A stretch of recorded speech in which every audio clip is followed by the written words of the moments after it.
Em maio, o sol de Minas Gerais brilhava com uma intensidade particular. A general de brigada Helena Azevedo sorriu discretamente, saboreando a rara tranquilidade de um fim de semana. Vestida com uma camiseta de algodão macio e calça jeans, em vez do seu rígido uniforme de combate, sentia-se um pouco deslocada, mas seu coração estava leve. As mãos no volante eram firmes por hábito, mas o destino para o qual se dirigia tornava aquela viagem diferente de qualquer outra. Seu filho, o soldado Lucas Mendes. Aos 20 e poucos anos, ele era a parte mais importante de sua vida.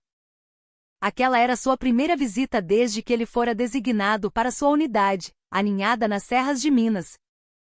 Será que eu peguei os biscoitos de polvilho e o guaraná que ele tanto gosta? Murmurou para si mesma, olhando de relance para a bolsa no banco do passageiro. A Dama de Ferro. A General Durona.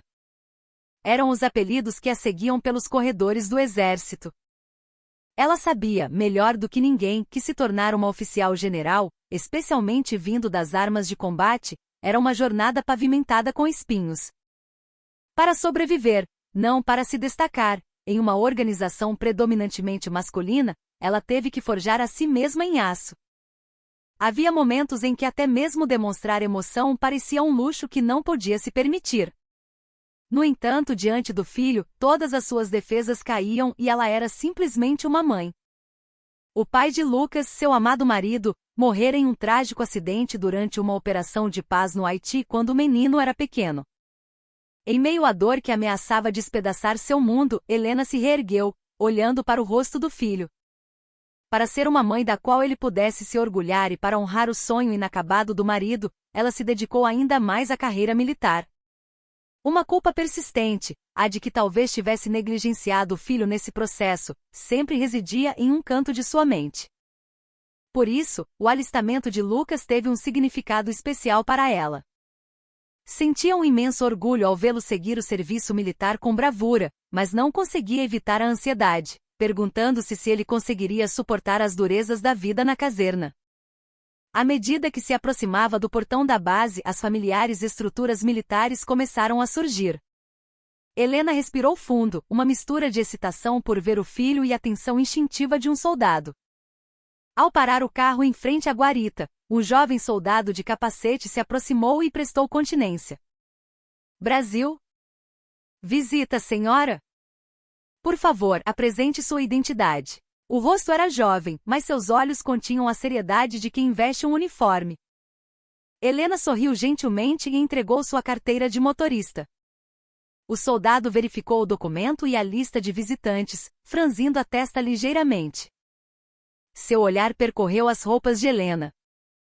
Calça jeans, camiseta, tênis, rosto sem maquiagem.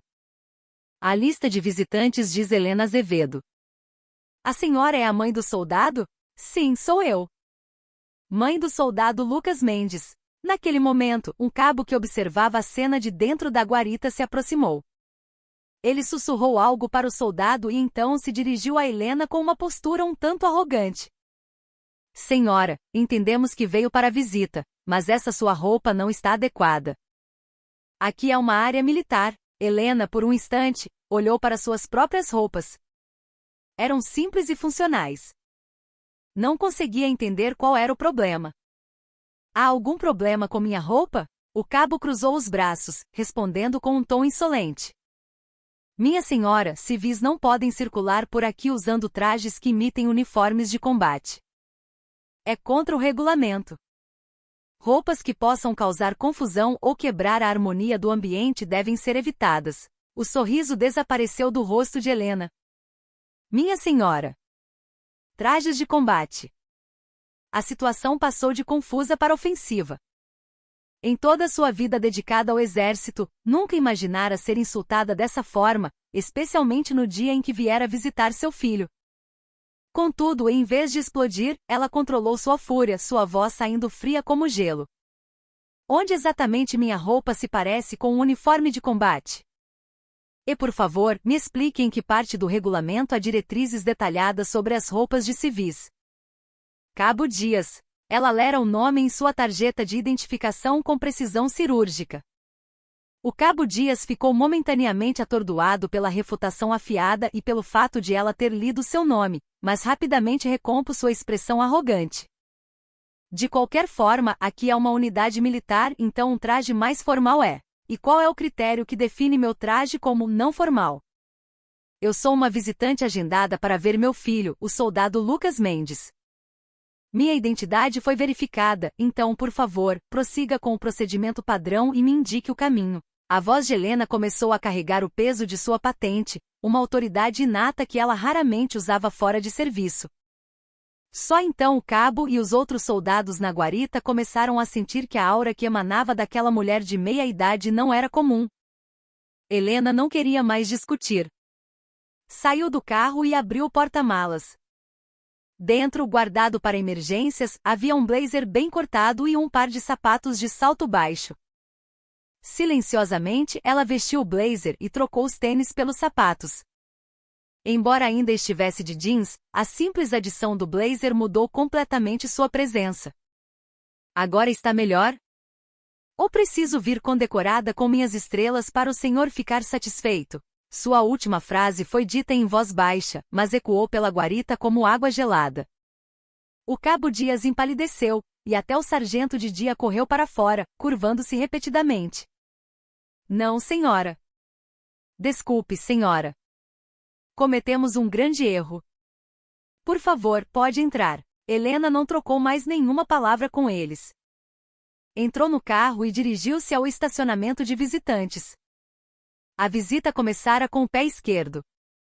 Era mais do que um simples mal-entendido, a grosseria e a ignorância deles a incomodaram profundamente. Uma premonição sombria a atingiu. Essa atitude arrogante, invocando regulamentos inexistentes para intimidar um civil, poderia ser um sintoma de problemas muito maiores escondidos dentro daquela base. O parlatório era menor e mais limpo do que esperava, mas a experiência desagradável no portão ainda pesava em sua mente. Momentos depois, ouviu a voz familiar de seu filho. Mãe! Lucas abriu a porta do parlatório. Helena levantou-se de um salto, abrindo os braços para recebê-lo. No entanto, a aparência de seu filho estava longe da imagem saudável que ela esperava. Em vez de um brilho saudável de quem passa tempo sob o sol, seu rosto estava pálido e magro. Atrás da orelha e na nuca, visíveis sob o cabelo cortado à máquina, havia hematomas arroxeados que pareciam tudo, menos acidentais. Ele sorria, mas seu sorriso era frágil, como se pudesse se quebrar a qualquer momento. Lucas, meu filho.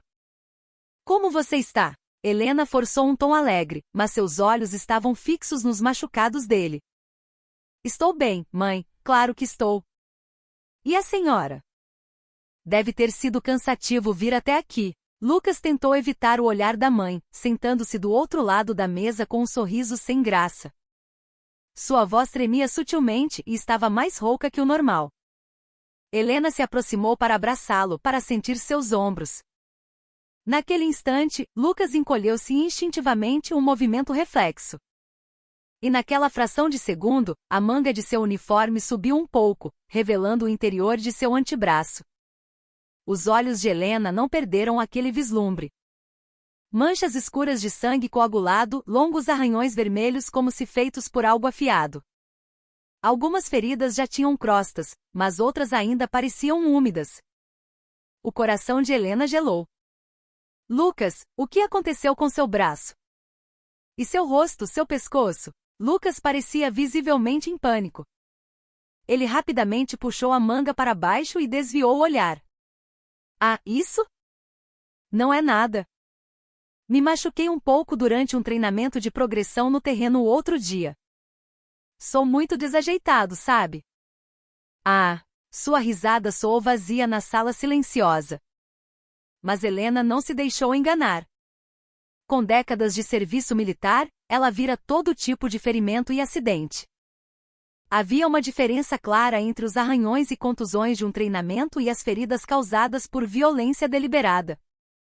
Os olhos de seu filho dançavam inquietos, tentando esconder a verdade. Soldado Mendes. A voz de Helena tornou-se baixa e firme. Ela não era mais uma mãe. Era a voz da general Helena Azevedo. Foi um ferimento de treinamento ou há outra razão? Olhe nos meus olhos e me diga. Quero a verdade. Quem fez isso? Pressionado pela autoridade gélida de sua mãe, Lucas baixou ainda mais a cabeça. Seus ombros tremiam. Mãe, por favor, deixa pra lá. Eu estou bem, de verdade. Não quero criar problemas. Se não, só vai ficar pior pra mim. Sua voz era quase uma súplica e no final estava embargada pelo choro. Só vai ficar pior pra mim. Aquelas palavras apunhalaram o coração de Helena. Seu filho já vivia com medo de retaliação. Helena não hesitou mais. Levantou-se, aproximou-se de Lucas e levou a mão aos botões de sua gandola. Mãe, o que? O que a senhora está fazendo? Lucas protestou, aterrorizado. Mas ele não era páreo para a força de sua mãe, que agora agia movida por uma fúria crescente. Alguns botões se soltaram, revelando o torso de seu filho. Ah! Ah, meu Deus! O que escapou dos lábios de Helena não foi uma palavra, mas um gemido animalesco de pura agonia. O peito, o abdômen, as costelas e as costas de seu filho. Quase não havia 1 centímetro de pele intacta. Havia hematomas sobre hematomas, marcas de cinto ou de algum tipo de bastão que formavam vergões terríveis, e até mesmo cicatrizes redondas que pareciam queimaduras de cigarro. Algumas feridas estavam infeccionadas com pus vazando, e um cheiro fraco e doentio pairava no ar. Era uma visão horrenda e insuportável. Isso não era um simples espancamento. Era tortura. Uma violação da dignidade humana. Helena, que se orgulhava de manter a calma em qualquer situação, sentiu o sangue ferver em suas veias. Lágrimas quentes escorriam por seu rosto sem parar. No mesmo exército ao qual ela dedicara sua vida, que ela jurara proteger, seu próprio filho, sua carne e seu sangue, estava sendo destruído de forma tão brutal. Sua fé no país e na organização se estilhaçou naquele momento. Raiva, tristeza, culpa e traição se misturaram, abalando todo o seu ser.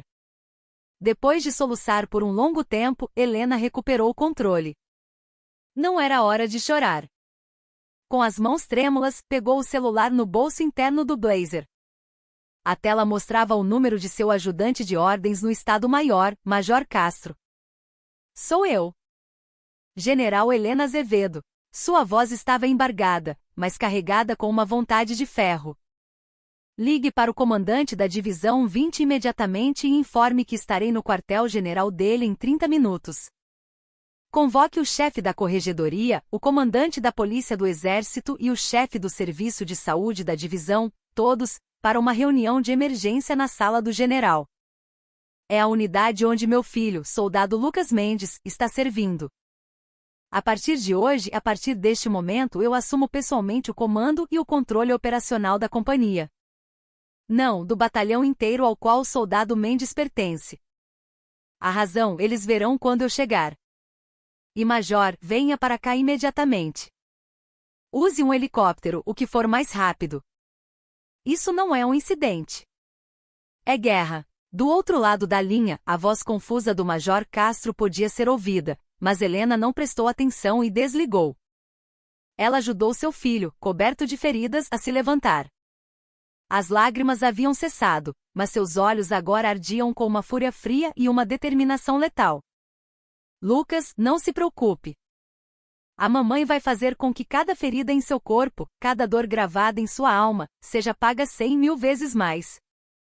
Vou virar esta base de cabeça para baixo se for preciso, mas vou arrastar os desgraçados que te transformaram num inferno humano, e aqueles que permitiram que isso acontecesse, para o inferno com minhas próprias mãos.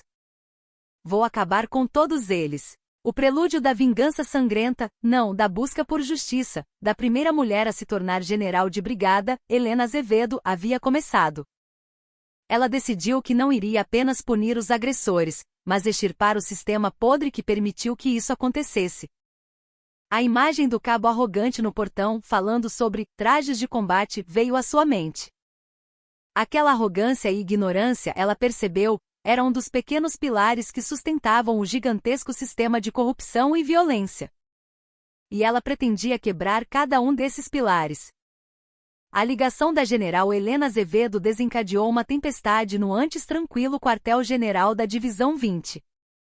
Uma general de brigada em serviço ativo, especialmente uma em uma posição-chave no Estado-Maior do Exército, declarando que estava assumindo pessoalmente o controle de uma unidade, era um evento sem precedentes. Ao receber o relatório, o general de divisão Monteiro, o comandante, massageou as têmporas e suspirou profundamente. Helena Azevedo. Uma figura conhecida no Exército por sua integridade e competência excepcionais. Se ela estava agindo de forma tão drástica, o problema era muito mais sério do que se poderia imaginar. O que diabos está acontecendo? Tragam o comandante do batalhão e o comandante da companhia para minha sala agora. E quero um relatório imediato sobre a situação da unidade do filho da general. Embora as ordens do general estivessem sendo dadas, Helena já estava levando seu filho, Lucas, em seu próprio carro para o posto médico da divisão. Lucas tentava continuamente dissuadir a mãe, mas a determinação dela era inabalável. O primeiro passo era obter um diagnóstico preciso de sua condição e garantir todas as evidências. Mãe, por favor, não faça isso. Se o general da divisão souber, as coisas vão ficar grandes demais. Eu posso receber tratamento discretamente e... A voz de Lucas estava cheia de medo. O terror da retaliação o esmagava. Discretamente? Depois que aqueles desgraçados te espancaram até quase te matar, você quer que eu esqueça isso? Lucas, antes de ser meu filho, você é um soldado do Exército Brasileiro. Um soldado ser submetido a uma violência tão brutal e ser negligenciado enquanto está em serviço é nada menos que uma traição à nação. Isso não é um problema pessoal. É uma questão que envolve a honra e a disciplina de todo o Exército. E eu não posso perdoar os monstros que fizeram isso com o meu filho. Ao chegar ao posto médico, Helena identificou-se ao oficial médico de plantão e ordenou um exame completo e imediato de Lucas. A chegada de uma general com uma aura gélida não a de uma visitante comum, fez com que todo o posto médico congelasse. O médico, com o rosto tenso, rapidamente levou Lucas para a sala de emergência. Helena esperava ansiosamente no corredor. Pouco tempo depois, seu ajudante de ordens, Major Castro, chegou correndo, ofegante e suado em seu uniforme de combate, o som do helicóptero ainda ecoando do lado de fora. Ele nunca tinha visto a normalmente calma e controlada Helena tão abalada e percebeu a gravidade da situação. General, estou aqui. Recebi o relatório, mas o que aconteceu exatamente com o soldado Mendes? Major, mobilize imediatamente o pessoal da Polícia do Exército e da Corregedoria da Divisão para isolar toda a Companhia X. Não, todo o Batalhão X. Corte toda a comunicação com o exterior. Em particular, os soldados do alojamento de Lucas e os quadros da companhia, comandante, sargento de suprimentos, comandantes de pelotão, devem ser imediatamente detidos e preparados para interrogatório individual. Obtenha todos os seus registros de comunicação do último mês, registros de entrada e saída da base, escalas de serviço e cronogramas de treinamento. Não tolerarei nenhuma tentativa de destruição de provas até a minha chegada. O rosto do Major Castro ficou pálido. General, essas medidas são quase de um estado de sítio. O que aconteceu com o soldado Mendes não foi um simples caso de agressão, foi? Helena olhou para o Major com olhos cansados. Simples agressão? Major, meu filho está quase morto. Isso foi um abuso sistemático e habitual. Não foi tortura. Eu vi com meus próprios olhos. Parece que esta unidade se tornou um covil de monstros. Com essas palavras, o Major Castro não fez mais perguntas. Se a general Helena Azevedo usou a palavra tortura, a situação estava além do pior que ele poderia imaginar. Ele imediatamente pegou seu telefone para contatar o chefe da Polícia do Exército da divisão e transmitir as ordens de Helena. Logo depois, o médico saiu da sala de emergência com uma expressão extremamente séria. Ele segurava várias radiografias e um prontuário. General, a condição do soldado Mendes é muito grave. Ele tem múltiplas contusões, lacerações e rupturas musculares profundas por todo o corpo. 3 de suas costelas esquerdas estão fraturadas, e uma delas estava prestes a perfurar o pulmão. Há também sinais de trauma severo no rosto e na cabeça, então não podemos descartar a possibilidade de uma hemorragia cerebral. Algumas áreas requerem cirurgia de emergência, e a recuperação total levará no mínimo 12 semanas. Mais importante, algumas das feridas não são recentes, mas sim evidências de agressões contínuas por um longo período. Há também sinais de queimaduras. Isso claramente não foi um acidente. O relatório do médico atingiu o coração de Helena como uma marreta, mesmo que ela já estivesse preparada para o pior. Ela cerrou os dentes. A raiva deu lugar a uma fúria assassina. Quer o laudo, o parecer, todos os resultados de exames e fotos das feridas, sem exceção. E a partir deste momento, todos os registros médicos do soldado Mendes são classificados como sigilosos nível S, com acesso proibido a qualquer pessoa exceto eu. Não ceda a nenhuma pressão externa e concentre-se apenas no tratamento do paciente. Eu assumirei a responsabilidade por todo o apoio necessário. Depois que o médico se retirou, Helena disse ao Major Castro: a condição de Lucas é esta. Não temos tempo a perder. Vamos para o batalhão X imediatamente. Diga ao general da divisão que assumirei total responsabilidade, resolverei a situação e o informarei pessoalmente depois. Quando o veículo de Helena levantou poeira ao entrar no pátio de desfiles do batalhão X, o chefe da polícia do exército e o inspetor da corregedoria da divisão já a esperavam com rostos pálidos. Atrás deles, o comandante do batalhão, tenente-coronel Siqueira, e o comandante da problemática Companhia X, capitão Furtado, estavam visivelmente ansiosos. Quando Helena saiu do carro, Siqueira se aproximou apressadamente e prestou continência. Brasil? General, o que atrasa este humilde lugar? Helena o interrompeu com uma voz gélida. Tenente-coronel, você vai me dizer que realmente não sabia o que estava acontecendo em sua unidade? Ou sabia e ignorou? Bem, recebi relatórios de que o soldado Mendes estava tendo dificuldades para se adaptar à vida na unidade, mas nunca imaginei que seria este ponto. Estávamos prestes a iniciar uma investigação interna para tomar medidas severas. Siqueira gaguejou, suando frio. Seus olhos se moviam nervosamente. Helena zombou. Investigação interna? Teria dito a mesma desculpa se meu filho tivesse morrido hoje? Seu olhar se voltou para o capitão Furtado, que estava ao lado. Capitão Furtado, como comandante de companhia, o que você fez enquanto seu subordinado chegava a este estado? A seus olhos, isso parecia um simples problema de adaptação? O capitão Furtado baixou a cabeça e não disse nada. Seus ombros tremiam levemente. Helena não tinha mais paciência para suas desculpas.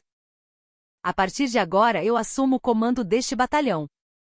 Tenente-coronel Siqueira e capitão Furtado estão imediatamente afastados de suas funções e devem aguardar na sala de interrogatório da Polícia do Exército.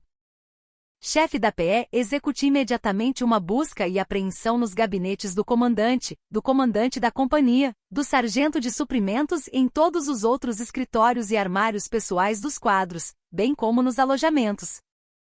Isole todos os soldados de qualquer contato externo. Sem exceções. A partir deste momento, esta unidade é uma cena de crime. As ordens de Helena foram firmes e rápidas. Como uma unidade de forças especiais bem treinada tomando território inimigo, ela assumiu o controle da base sem hesitação. Os soldados, confusos com a mudança repentina de situação e a atmosfera tensa, ficaram paralisados, enquanto a polícia do exército se movia com eficiência. O olho do furacão finalmente pairava sobre o batalhão X. Helena dirigiu-se diretamente para o alojamento onde Lucas morava. O interior do alojamento, agora controlado pela PE, estava surpreendentemente arrumado. Beliches feitos, armários organizados. Superficialmente parecia tranquilo. Mas Helena podia sentir o cheiro da verdade suja escondida sob aquela calma. Em algum lugar aqui, as evidências que levaram seu filho ao inferno estavam escondidas. Ela mesma abriu o armário de Lucas. Uniformes e roupas íntimas estavam dobrados de forma organizada, e uma foto de família estava presa de um lado. E atrás daquela foto, no fundo do armário, um pequeno pedaço de papel dobrado caiu. Helena desdobrou o papel com cuidado. A caligrafia era desajeitada, mas parecia sincera. Lucas, se estiver difícil, fale comigo. Não sofra sozinho. Temos que acabar com este inferno. Não é sua culpa. Força, amigo. R. Era uma mensagem curta, mas continha muito. Havia um colega que sabia do sofrimento de Lucas. E esse sofrimento era tão extremo que foi descrito como inferno. A inicial R. Helena esperava que aquele bilhete tivesse sido um pequeno consolo para Lucas em seu desespero, mas ao mesmo tempo, ela sabia que era uma prova clara da violência dentro da unidade. Major Castro, Helena chamou seu ajudante, que esperava na entrada do alojamento. Prepare imediatamente um questionário para todos os soldados da companhia. Não de todo o batalhão. Garanta o anonimato completo e peça que descrevam em detalhes tudo o que sabem ou vivenciaram sobre abuso, agressão, violência verbal e irregularidades na unidade. Crie um item separado para que escrevam especificamente o que testemunharam ou ouviram sobre o caso do soldado Lucas Mendes. Deixe claro que a recusa em participar ou fornecimento de informações falsas resultará em punição severa. Ao mesmo tempo, Helena ordenou ao chefe da PEG que iniciasse entrevistas individuais com todos os soldados, começando com os que dividiam o alojamento com Lucas e depois com todos que tiveram contato com ele. O local das entrevistas foi designado fora da unidade, em um espaço separado dentro do quartel da PE, para reduzir a pressão psicológica e encorajar depoimentos honestos. A presença de um advogado seria permitida se solicitada. No entanto, como esperado, as entrevistas iniciais foram difíceis. Os soldados permaneceram de boca fechada. Não sei de nada. Nunca vi nada. O soldado Mendes sempre foi um pouco introvertido e tinha dificuldades. As respostas eram repetitivas, como se tivessem sido ensaiadas. Seus olhos estavam cheios de medo e ansiedade. Uma pressão invisível, medo de retaliação ou coerção, estava claramente selando seus lábios. O cartel do silêncio era mais forte do que se pensava. O comandante da companhia, Capitão Furtado, e o sargento de suprimentos, Subtenente Rocha, que haviam sido afastados de suas funções e estavam sendo interrogados na PE, agiram da mesma forma. O capitão Furtado, com lágrimas nos olhos, admitiu sua negligência na gestão de seus subordinados, mas insistiu que nunca imaginou a existência de um abuso tão grave e sistemático, parecendo culpar sua própria incompetência. Por outro lado, o subtenente Rocha era muito mais astuto. Ele comentou que os jovens de hoje são fracos e exageram qualquer dificuldade. O soldado Mendes provavelmente se machucou ou está exagerando por causa de sua dificuldade em se adaptar à vida militar, tentando descaradamente transferir a culpa para a vítima, Lucas. A atitude descarada dele fez a raiva de Helena ferver. Tudo bem. Se é assim que querem jogar, não tenho mais intenção de resolver este assunto discretamente no nível da divisão. Helena olhou para o subtenente Rocha através do espelho da sala de interrogatório e disse ao Major Castro: solicite formalmente uma investigação direta da Auditoria Especial do Ministério da Defesa agora mesmo. Informe a eles que se uma investigação completa for iniciada diretamente pelo Ministério, e não pela divisão, ninguém sobreviverá, nem os envolvidos nem aqueles com responsabilidade de comando. Diga a eles que isso não é uma simples ameaça, mas uma promessa pela qual eu aposto tudo. A jogada de Helena teve um efeito imediato. Ao ouvir o nome da auditoria do Ministério da Defesa, o rosto do subtenente Rocha ficou lívido. Seus cálculos de que poderia abafar ou minimizar o caso dentro da divisão foram completamente por água abaixo. A intervenção da auditoria significava que o caso se tornaria público em todo o Exército, e os envolvidos não apenas perderiam seus uniformes, mas também enfrentariam a justiça. Naquele exato momento, um dos investigadores que entrevistava os soldados na PE correu até Helena. General, um soldado. Um soldado finalmente começou a falar. É o soldado de primeira classe Ribeiro, o colega de alojamento mais próximo do soldado Lucas Mendes. Ele está psicologicamente muito instável, mas parece saber algo importante. Helena decidiu encontrar-se pessoalmente com o soldado Ribeiro imediatamente.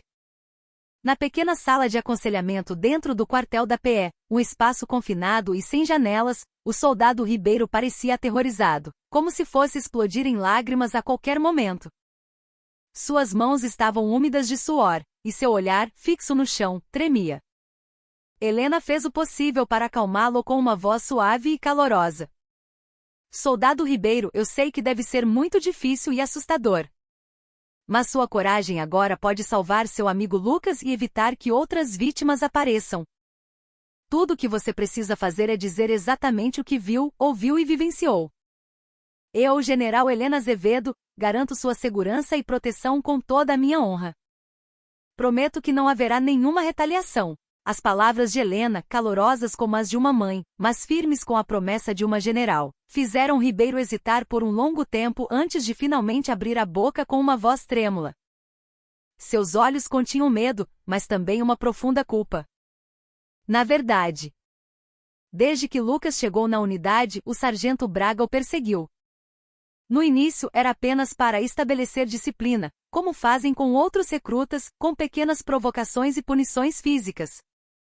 Mas com o tempo, a intensidade aumentou drasticamente. Sargento Braga. Ele é o principal culpado?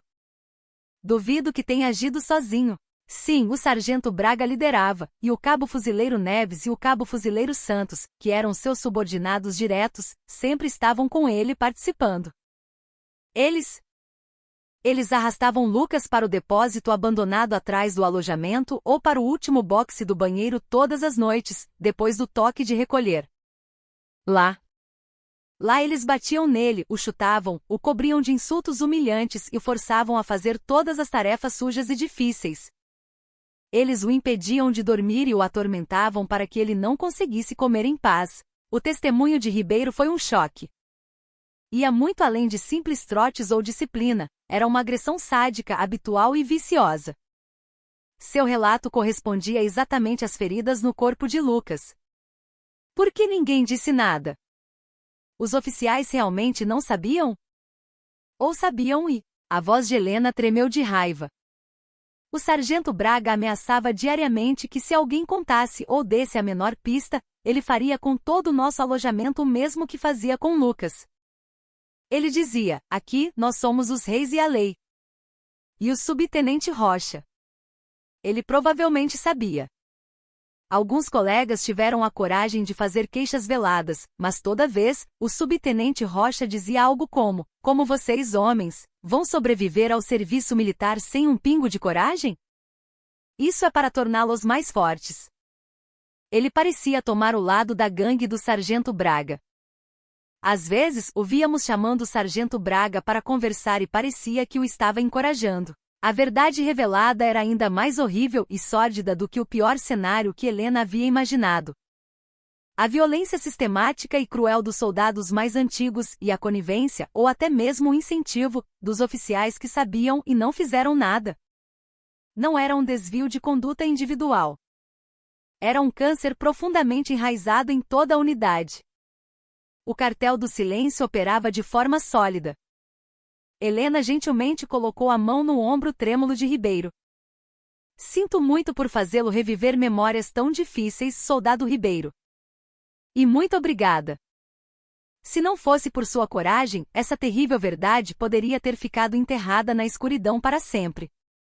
Seu testemunho não salvará apenas Lucas, mas será prova crucial para salvar toda esta unidade. A corajosa confissão do soldado Ribeiro foi a primeira rachadura na enorme muralha de silêncio. E por essa pequena fresta as verdades reprimidas começaram a jorrar como uma inundação. O depoimento detalhado e consistente do soldado Ribeiro forneceu um avanço decisivo na investigação. Com base em seu testemunho, a polícia do Exército rapidamente reuniu mais provas de agressão e abuso por parte do sargento Braga, do cabo Neves e do cabo Santos. Outros soldados, encorajados pela coragem de Ribeiro, começaram a falar um a um. A pesquisa anônima também revelou uma enxurrada de casos específicos sobre as atrocidades da gangue do sargento Braga e a cumplicidade e negligência do subtenente Rocha. As vozes antes silenciadas pelo medo explodiram, e a barreira de silêncio, que parecia tão sólida, desmoronou sem resistência. Com as provas em mãos, a general Helena Azevedo solicitou imediatamente mandados de prisão preventiva para o sargento Braga, Cabo Neves e Cabo Santos à Justiça Militar, que foram prontamente emitidos. Além disso, ela solicitou um mandado de prisão para o subtenente Rocha, que enfrentava acusações de prevaricação, abuso de autoridade e até mesmo cumplicidade em algumas agressões. Ao mesmo tempo, responsabilizando o comando, ela afastou imediatamente o capitão Furtado de seu posto e ordenou uma investigação criminal rigorosa contra ele. O comandante do batalhão, tenente-coronel Siqueira, também passou a ser alvo de uma investigação correcional. Na madrugada seguinte, antes do amanhecer, os investigadores da PE invadiram o alojamento onde a gangue do sargento Braga dormia. Apenas algumas horas antes, eles eram os tiranos da unidade, exercendo um poder absoluto. Agora, eram arrastados de seus beliches de cueca, com algemas frias nos pulsos. Os soldados, ainda sonolentos, observavam a cena em silêncio na escuridão. Ver seus algozes caírem tão facilmente não trazia uma sensação de alívio, mas sim um novo tipo de medo e confusão. Uma mistura complexa de sentimentos, o medo de que isso poderia acontecer conosco, e a culpa por termos ficado em silêncio por tanto tempo. Até o momento de sua prisão, o sargento Braga gritava: "O que eu fiz de errado?" Manter a disciplina assim é normal no exército, não é? Vocês todos passaram por isso, mas seus gritos ecoaram no vazio. O Cabo Neves e o Cabo Santos, com os rostos já pálidos, foram levados sem qualquer resistência. O subtenente Rocha estava em seu escritório, tomando café e se preparando para mais um dia de interrogatório, quando os oficiais da PE entraram e apresentaram um mandado de prisão. Ele ficou pasmo. Até o fim, ele protestou: "General, isso é um claro abuso de poder. O que eu fiz de tão grave para ser tratado como um criminoso com base apenas na palavra de alguns soldadinhos? Eu também sou uma vítima aqui." Mas Helena apenas o olhou com um olhar gelado. Sua injustiça será ouvida no tribunal. Mas lembre-se bem de uma coisa: você sentirá na pele como um oficial intermediário podre como você adoece o exército. E como sua ignorância e negligência destruíram a vida de um jovem. O capitão Furtado recebeu a notificação de sua remoção do cargo diretamente do chefe de pessoal da divisão no escritório do comandante do batalhão. Ele, que assumirá o posto de comandante de companhia jovem e ambicioso, viu seu esforço resultar em um desastre. A responsabilidade de comando por ignorar o sofrimento de seus subordinados e não identificar e corrigir as irregularidades a tempo era esmagadoramente pesada. Uma cicatriz profunda e indelével marcou sua carreira militar, talvez toda a sua vida. Com as mãos trêmulas ele tirou o cap, colocou-o sobre a mesa e suspirou profundamente. Seus olhos estavam cheios de arrependimento e desespero. O impacto do incidente se espalhou incontrolavelmente, abalando toda a divisão. A notícia de que a general Helena Azevedo havia assumido o comando e iniciado uma investigação em larga escala já havia se espalhado para outras unidades. O general de divisão Monteiro, após uma reunião de emergência com seu Estado-Maior, convocou Helena Azevedo ao seu gabinete. Seu rosto mostrava preocupação e um traço de cautela. "General Azevedo, o moral de toda a divisão está em frangalhos por causa deste incidente. Claro, as partes podres devem ser removidas, mas não estou preocupado que as coisas estejam escalando de forma muito drástica e exagerada? Não deveríamos também considerar a natureza especial da organização militar?" Monteiro transmitiu seus pensamentos com cuidado, mas com um tom claro. Ele valorizava a habilidade e o senso de justiça de Helena, mas não podia deixar de se preocupar com as repercussões de suas ações audaciosas dentro do exército e com o fardo político que isso traria. Na pior das hipóteses, toda a divisão poderia se tornar alvo de uma inspeção concentrada do Ministério da Defesa. Helena respondeu com uma expressão firme, sem recuar um centímetro. "General, se não fosse meu filho, se eu tivesse testemunhado essa atrocidade como mãe de um soldado qualquer, eu teria agido da mesma forma. Talvez até com mais rigor.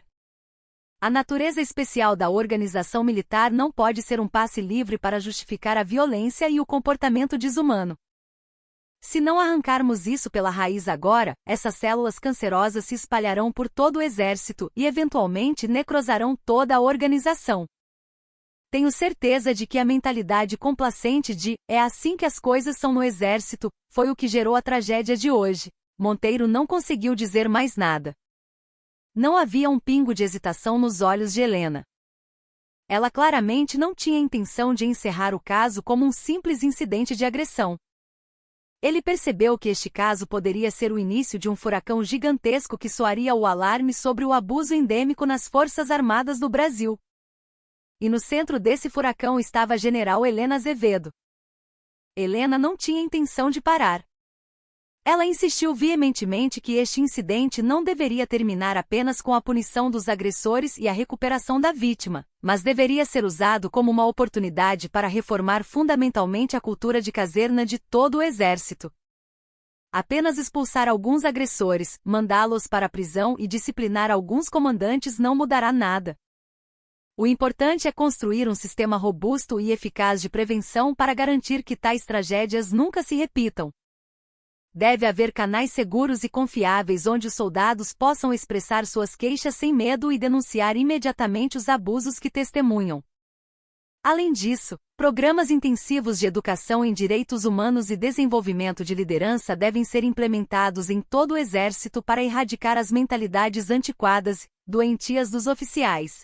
Em uma reunião do Estado-Maior da Divisão, com a presença do general e dos principais oficiais, ela propôs oficialmente a criação da Força-Tarefa de Inovação da Cultura de Caserna da Divisão 20, composta não apenas pela Corregedoria, PI e Assessoria Jurídica, mas também por especialistas civis em direitos humanos, psicólogos e até mesmo soldados veteranos que foram vítimas de abuso.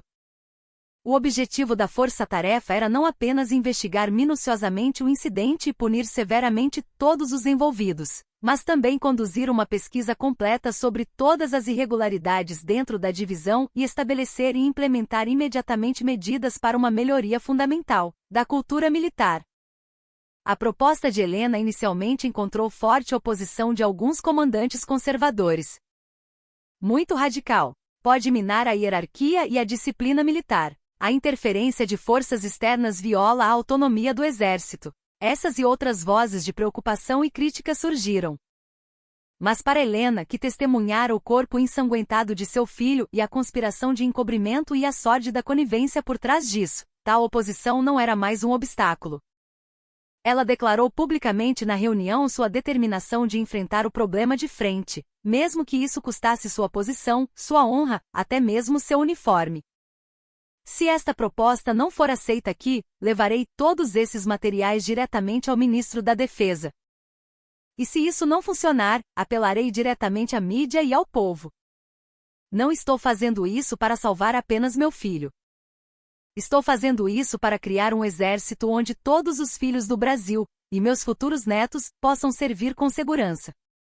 Esta é a minha lealdade final ao exército ao qual dediquei minha vida. No final, com a vontade ardente de Helena, o consenso sobre a enorme gravidade da situação e, acima de tudo, a decisão do general de divisão Monteiro, a Força-Tarefa de Inovação da Cultura de Caserna foi oficialmente lançada.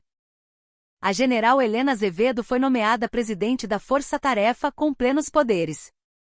A luta solitária, mas desesperada, para restaurar a honra do exército que ela tanto amava e queria proteger, com suas próprias mãos, havia começado para valer. As verdades que haviam sido descartadas como pontas de flecha quebradas estavam agora sendo reunidas, prontas para voar em direção à muralha podre. O lançamento da Força-Tarefa de Inovação da Cultura de Caserna causou um impacto tremendo em toda a Divisão 20. O simples fato de a general Helena Azevedo liderar a Força-Tarefa já lhe conferia um peso extraordinário. A primeira prioridade da Força-Tarefa foi identificar vítimas e testemunhas adicionais no caso do soldado Lucas Mendes. Com a garantia total de anonimato e proteção, os soldados que antes tremiam em silêncio começaram a encontrar coragem para falar. Em particular, a linha direta de apoio emocional da Força-Tarefa, operada durante a noite, e o fórum online anônimo foram inundados com depoimentos que superavam a imaginação. O sargento Braga abusava verbal e fisicamente não apenas do soldado Lucas Mendes, mas da maioria dos soldados mais novos de que não gostava. Seus alvos principais eram soldados de constituição física menor ou de personalidade introvertida. O Cabo Neves e o Cabo Santos eram os fiéis lacaios do Sargento Braga. Eles participavam da violência sem questionar quando Braga ordenava e às vezes o atormentavam de maneiras ainda mais cruéis.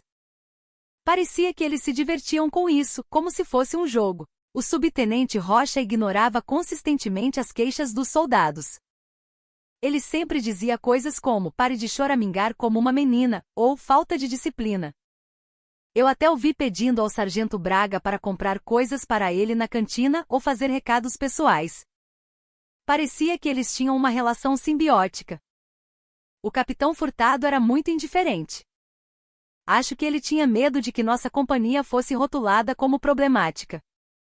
Sempre que surgia um problema, ele tentava encobri-lo ou minimizá-lo, em vez de mostrar qualquer vontade de resolvê-lo. Os depoimentos eram detalhados e se corroboravam, aumentando sua credibilidade. A dor que Lucas sofreu não foi apenas dele. Já havia inúmeras vítimas, e o sofrimento continuava. Helena passava as noites lendo os relatórios, engolindo a raiva e a tristeza crescentes.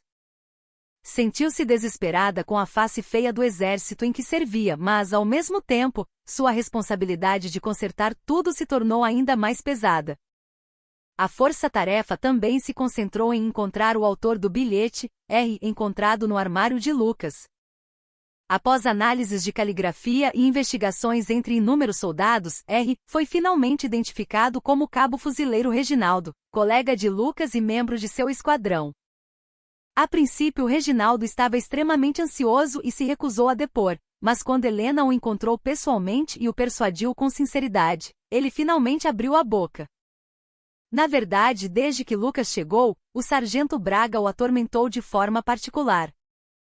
Acho que ele ouviu vagamente que a mãe de Lucas era alguém importante e queria exibir seu poder atormentando-o ainda mais. Como se dissesse, mesmo filho de uma general não é nada sob meu comando. Eu sabia de tudo isso e não fiz nada. Tinha medo de me tornar um alvo se me envolvesse. O bilhete que dei a Lucas foi apenas o mínimo que minha consciência permitiu. Sinto muito. Sinto muito mesmo. Reginaldo finalmente baixou a cabeça e soluçou. Seu testemunho forneceu uma pista crucial sobre o motivo dos agressores. Aumentou a probabilidade de que fosse um assédio moral direcionado, intencional e malicioso, muito além de um simples alívio de estresse ou estabelecimento de disciplina. Helena deu um tapinha no ombro de Reginaldo, encorajando sua coragem. Embora ele tenha sido um espectador, seu testemunho foi outra peça importante para revelar a verdade. Enquanto isso, Lucas, que estava sendo tratado no hospital, recuperava lentamente suas forças.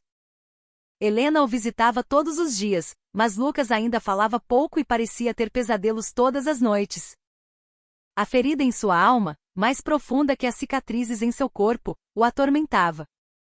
Helena sentia-se impotente, podendo apenas segurar a mão do filho e ficar ao seu lado em silêncio.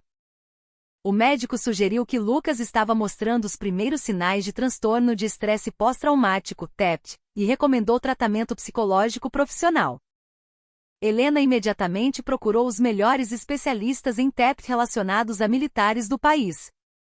À medida que a investigação da Força-Tarefa avançava, o abismo de irregularidades que graçava no Batalhão X e em toda a Divisão 20 foi revelado.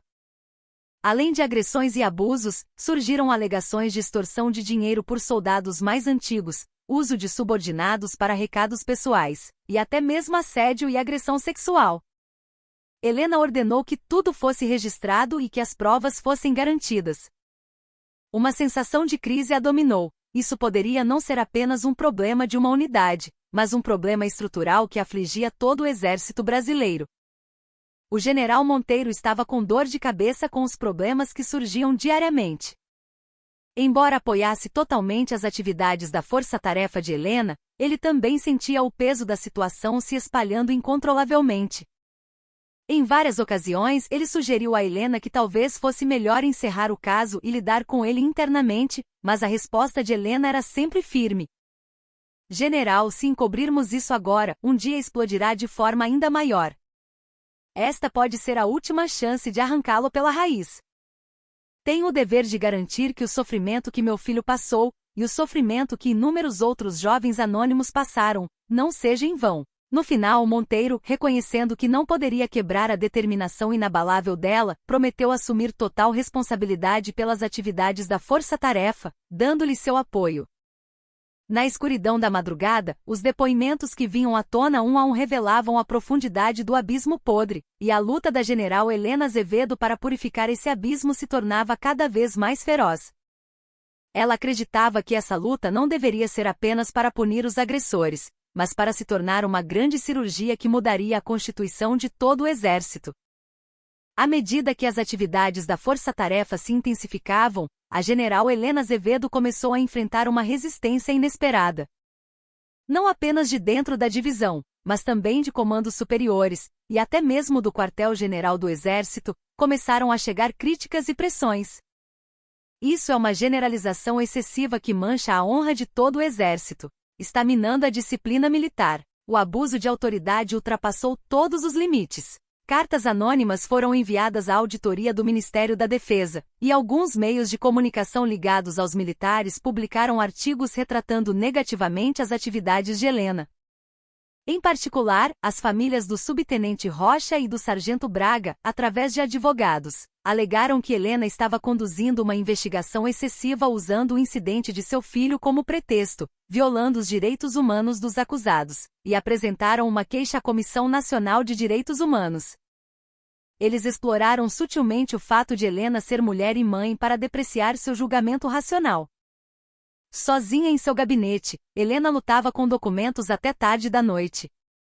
Lá fora a escuridão era profunda, e apenas as luzes de um posto de sentinela distante piscavam solitariamente. De repente ela sentiu uma profunda solidão. Era uma luta pela justiça, mas o caminho era árduo e solitário. Às vezes, sentia-se como um ovo batendo contra uma parede de pedra. Estou realmente fazendo a coisa certa? Não estou causando dor a muitas pessoas por causa da minha ambição? Talvez, como eles dizem, eu tenha perdido a razão por causa do problema do meu filho. Uma dúvida momentânea a assaltou. A imagem do rosto sofredor de seu filho Lucas, e sua figura frágil deitada no hospital veio à mente. Não, ela balançou a cabeça. Esta não era uma luta apenas por seu filho. Era uma luta pela honra de todos os filhos desta nação e do exército ao qual ela dedicara sua vida. Se ela recuasse agora, tudo voltaria ao normal, e outro Lucas surgiria. Na manhã seguinte, Helena foi convocada diretamente pelo comandante do comando militar. O general Monteiro era seu superior direto, e embora já tivessem sido próximos, a relação deles agora era tensa. Ele era uma das figuras proeminentes que queriam encerrar o assunto discretamente.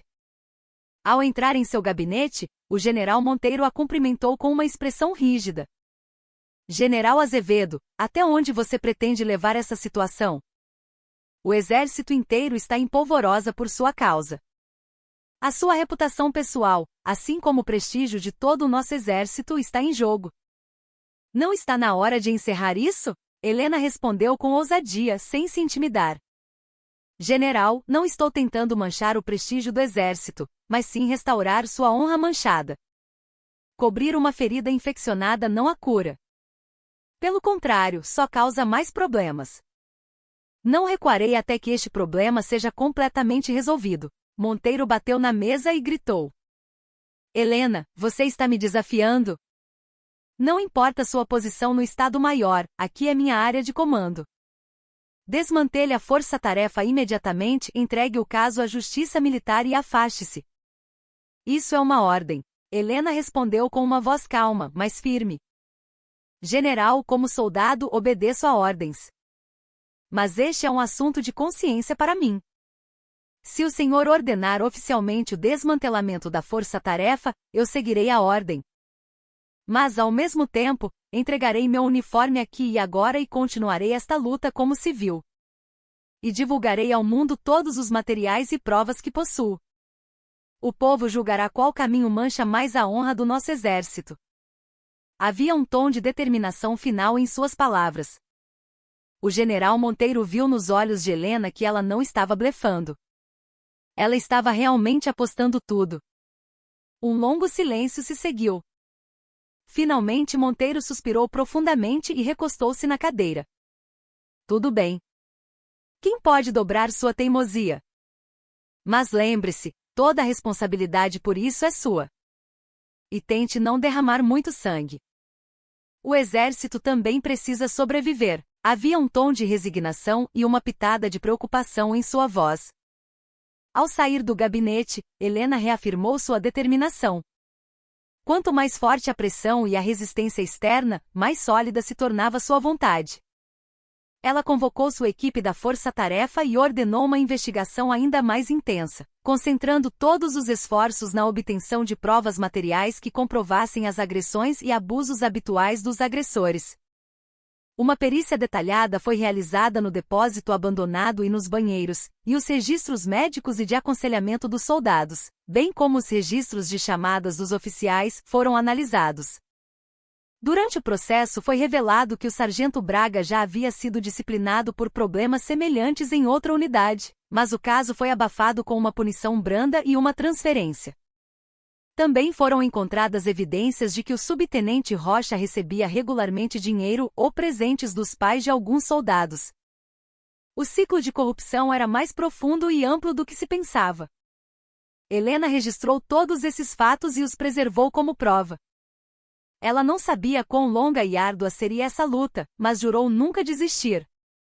Sua decisão solitária enfrentou muita resistência, mas ao mesmo tempo tornou-se um farol de verdade, iluminando a escuridão. Com a investigação persistente da força-tarefa, as buscas e apreensões e os testemunhos decisivos, o falso muro de defesa dos agressores e de seus protetores começou a desmoronar. Especialmente quando o registro disciplinar anterior do sargento Braga e as evidências de suborno do subtenente Rocha vieram à tona, eles começaram a entrar em pânico. No intenso interrogatório da PE, o primeiro a quebrar foi o cabo Santos. Chorando, ele admitiu que apenas seguiu as ordens do sargento Braga e confessou a maior parte de sua participação nas agressões junto com o cabo Neves. Sua confissão foi o estupim que fez o cabo Neves desmoronar também. O sargento Braga negou as acusações até o fim, mas um caderno encontrado em seu alojamento, que era como uma lista da morte, com os nomes dos soldados vítimas e detalhes do abuso, os testemunhos consistentes de vários soldados e as marcas de fivela de cinto no corpo de Lucas que correspondiam exatamente ao seu cinto, foram apresentados como provas decisivas, e ele finalmente se rendeu. O subtenente Rocha negou veementemente as acusações de suborno, mas não teve escolha a não ser admitir parcialmente que sabia do abuso dos soldados e foi conivente. O capitão Furtado também expressou profundo remorso por sua supervisão negligente e resposta inadequada, e declarou que assumiria toda a responsabilidade. Com base nas vastas provas e depoimentos das vítimas entregues pela Força-Tarefa, a Justiça Militar indiciou o sargento Braga, o cabo Neves e o cabo Santos por lesão corporal grave, constrangimento ilegal, abuso de autoridade e maus-tratos. O subtenente Rocha foi indiciado por prevaricação e corrupção passiva, enquanto o capitão Furtado foi indiciado por prevaricação. O comandante do batalhão, tenente-coronel Siqueira, recebeu uma suspensão de 3 meses como punição disciplinar grave, e o general de divisão Monteiro também recebeu uma advertência severa do Ministério da Defesa por sua responsabilidade de comando. O julgamento foi rápido. Considerando o interesse público e a gravidade do caso, o Tribunal Militar realizou um julgamento aberto, algo raro. O tribunal foi um palco de soluços das vítimas e do arrependimento tardio dos agressores. A general Helena Azevedo compareceu a todas as sessões, garantindo que a justiça fosse feita até o fim. Lucas, embora muito mais estável com o tratamento psicológico, ainda não teve coragem de ir ao tribunal. Em vez disso, uma declaração detalhando seu sofrimento e sentimentos foi apresentada. No veredito final, o sargento Braga foi condenado a 5 anos de prisão.